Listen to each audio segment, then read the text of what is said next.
Ya, Assalamualaikum warahmatullahi wabarakatuh. Selamat siang, Bapak Ibu semua.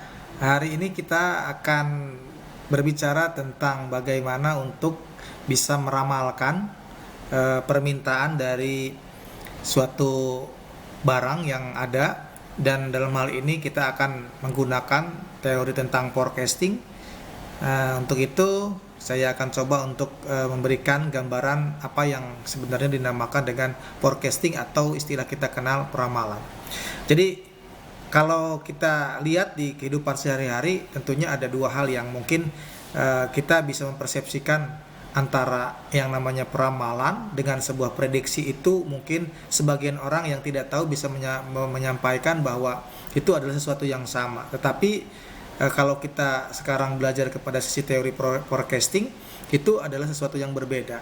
Nah, yang disebut dengan peramalan ini berarti sebuah perkiraan dalam proses peramalan suatu variabel atau suatu kejadian di masa yang akan datang dengan berdasarkan data variabel yang bersangkutan pada masa sebelumnya. Di sini ada bahasa data variabel. Data variabel itu adalah data yang bisa diukur. Jadi sebuah peramalan itu adalah sebuah proses untuk meramalkan sebuah kejadian di masa yang akan datang yang berdasar kepada sebuah data yang bisa diukur dari data tersebut diambil dari masa sebelumnya. Itu yang disebut peramalan. Nah, sekarang kalau kita berbicara tentang prediksi itu merupakan sebuah proses hampir sama bahasanya, proses peramalan sebuah variabel ya yang di mana yang akan datang lebih mendasar kepada perimbangan subjektif atau intuisi dengan data kejadian di masa lampau. Jadi di sini ada yang membedakan antara sisi peramalan dan prediksi. Kalau yang namanya peramalan, dia menggunakan data variabel, data yang bisa diukur. Kalau yang namanya prediksi, dia menggunakan perimbangan subjektif atau intuisi. Jadi pemikiran yang memang sebuah kejadian itu dinilai secara historinya. Nah, kalau misalkan dulu kita pernah melihat teman kita misalkan setiap jam 10 dia pasti nongkrong di sebuah warung. Nah, kita lihat lagi besoknya lagi dia apakah jam 10 sama akan nongkrong di warung atau tidak. Nah, itu ibaratnya sebuah proses prediksi yang tanpa adanya dasar data tersebut bisa diukur kebenarannya.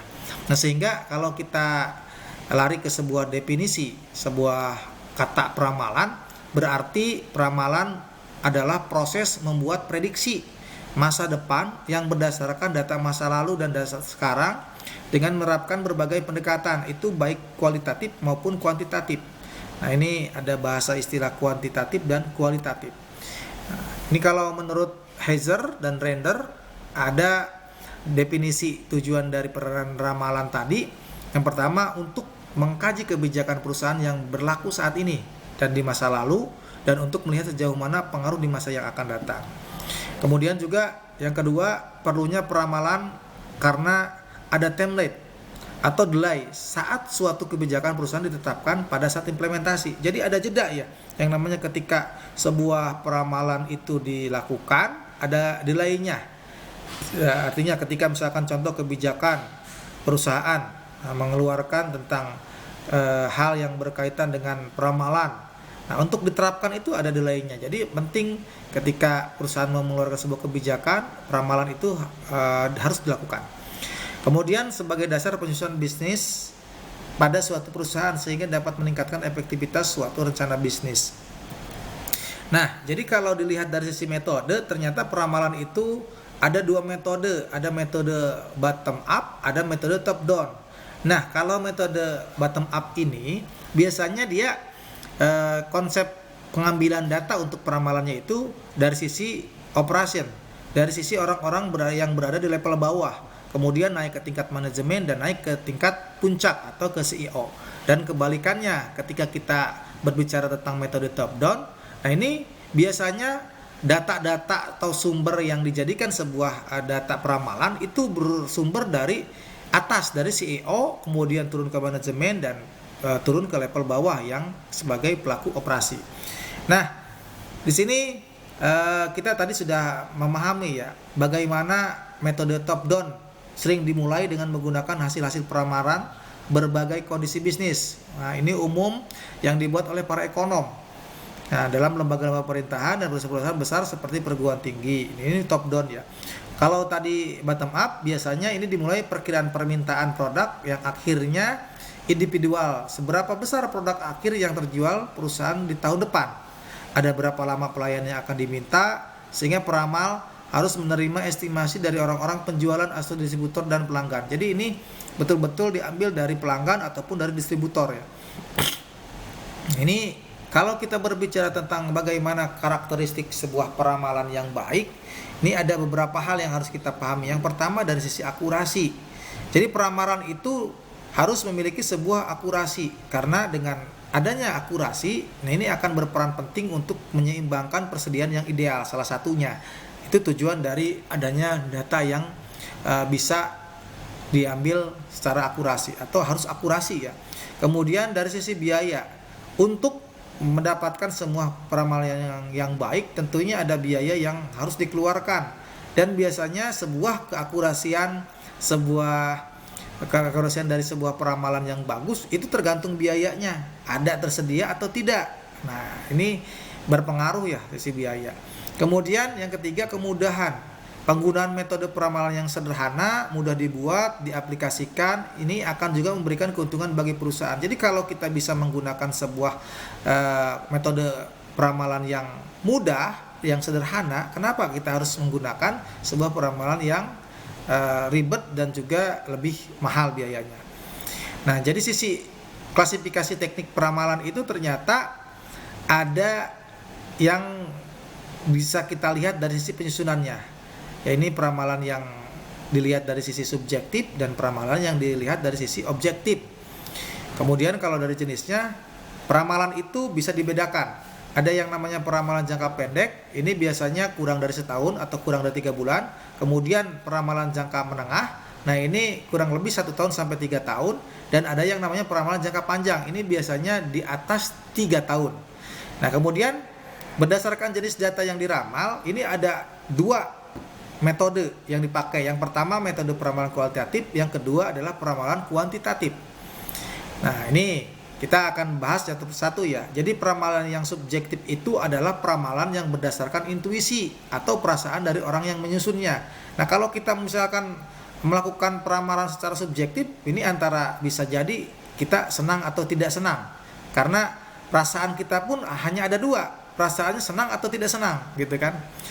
Nah, kemudian kalau kita berbicara sebuah peramalan yang objektif, peramalan yang berdasarkan atas data yang relevan pada masa lalu dengan menggunakan teknik-teknik dan metode-metode dalam menganalisisnya. Jadi kalau yang objektif jelas dia yang digunakannya adalah data-data yang relevan di masa yang lalu, nah, kemudian dia olah dengan teknik-teknik dan metode-metode tertentu dalam menganalisisnya. Nah, ini merupakan pemahaman tentang teknik peramalan. Itu tadi ada 2 ya, objektif dan subjektif.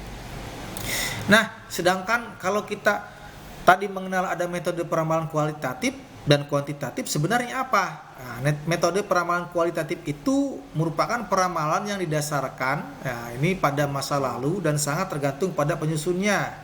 Peramalan ini sangat penting karena berdasarkan pengalaman, pendapat, intuisi dari penyusunnya serta didasarkan atas hasil penyelidikan. Seperti contohnya pendapat salesman, pendapat sales manager, kemudian pendapat surveyor, atau pendapat dari distributor. Nah, ini lebih ke sisi deskriptif. Nah, sedangkan kalau yang namanya metode peramalan kuantitatif, dia peramalan yang didasarkan atas data penjualan pada masa lalu. Nah, ini hasil peramalan sangat tergantung pada metode yang digunakan. Nah, ini nanti kita akan bisa mengenal metode-metode apa sih yang digunakan di dalam sebuah peramalan kualitatif dan kuantitatif. Nah, ini kalau kita bedakan dari sisi taksonomi peramalan. Nah, ini kita lihat di metode kualitatif ada peramalan juru opini eksekutif, ada metode DLP, ada armada penjualan, dan ada metode survei. Nah, sedangkan di metode kuantitatif kita bagi 2, ada metode kuantitatif time series dan ada metode kuantitatif casual model asosiasi. Nah, kalau kita bahas nih data dengan menggunakan metode quantitative time series, ini ada yang namanya pendekatan naib, kemudian ada pendekatan manager average, ada exponential smoothing, dan ada yang berbentuk metode progress. Nah, ketika kita berbicara tentang causal model asosiasi, ini yang digunakan adalah regresi linier. Nah, itu ya. Jadi Bapak Ibu, ini sedikit penjelasan yang disebut dengan kualitatif yang bersifat subjektif. Tadi contoh metode DLP, apa metode yang digunakan? Dengan mengisi sebuah kuesioner. Tapi di dalam sebuah hasil kuesioner ini disimpulkan oleh moderator dan diisi kembali oleh kuesioner dan seterusnya. Kalau dari juri opini, ini berdasarkan pertimbangan manajer, biasanya oleh manajer senior. Kalau dari armada penjualan, ini jelas. Setiap pemasar mampu memperkirakan penjual di daerah penjualannya. Yang keempat adalah survei pasar. Ini berdasarkan survei pasar yang dilakukan oleh tenaga-tenaga pemasar produk. Nah, jadi ini kalau kita gambarkan dalam bentuk bagan, ini metode kuantitatif dan kualitatif, ada tim series, ada kasual, ya. Kemudian ada pola horizontal, pola musiman, pola siklus, dan ini ada yang disebut pola tren nih, yang kita bisa kenal. Ada semi average method, ada moving average method, adalah square method. Ini yang nanti bisa kita gunakan. Kemudian di sini kita akan bisa mengetahui metode kuantitatif yang akan kita lakukan dalam melakukan sebuah peramalan. Salah satunya adalah proyeksi tren. Nah, proyeksi tren. Nah, ini proyeksi tren. Jadi ini ada tren linear yang digunakan.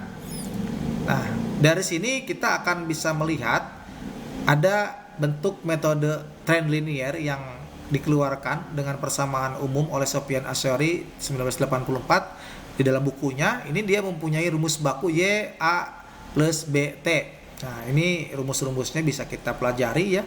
Kemudian yang terpenting dari kegiatan peramalan, kita mengenal dulu, nanti kita akan coba mempraktekkan satu demi satu dari metode kuantitatif yang digunakan. Kemudian ada juga metode penghalusan atau smoothing. Nah, ini biasanya yang digunakan metode rata-rata bergerak atau moving average. Nah, ini moving average ini salah satunya ada single moving average. Nah, ini biasanya digunakan untuk jangka waktu 3 bulan sampai 6 bulan. Nah, ini studi kasusnya ya Bapak Ibu. Jadi di sini kita sebenarnya ada nilai peramalan itu bisa kita buat dengan nilai peramalan N sama dengan 3, atau nilai bergeraknya itu per 3 bulan, atau nilai peramalannya itu N sama dengan 5 kalau nilai bergeraknya itu per 5 bulan. Artinya ketika di sini kita melihat ada data periode, ada data hasil penjualan, dan di ujung sebelah kanan ada nilai peramalan N sama dengan 3 dan nilai peramalan N sama dengan 5, ini kita diberikan tugas untuk mengetahui berapakah jumlah hasil penjualan pada periode ke-11. Nah, ini kita bisa menggunakan dengan nilai persamaan N sama dengan 3 dan nilai peramalan N sama dengan 5. Nah, ini jadi kita bisa melakukan penghitungan dari atas ke bawah. Contohnya kita jumlahkan saja untuk nilai hasil penjualan nomor 1 dan nomor 2 dan nomor 3, yaitu 44 plus 40 plus 43, kita bagi 3 sehingga nilai peramalan di periode keempat adalah 42,33. Begitupun selanjutnya ya. Jadi kita tinggal yang di kolom periode kelima itu bisa kita isi dengan data nilai 40 ditambah 43 ditambah 43 dibagi 3 hasil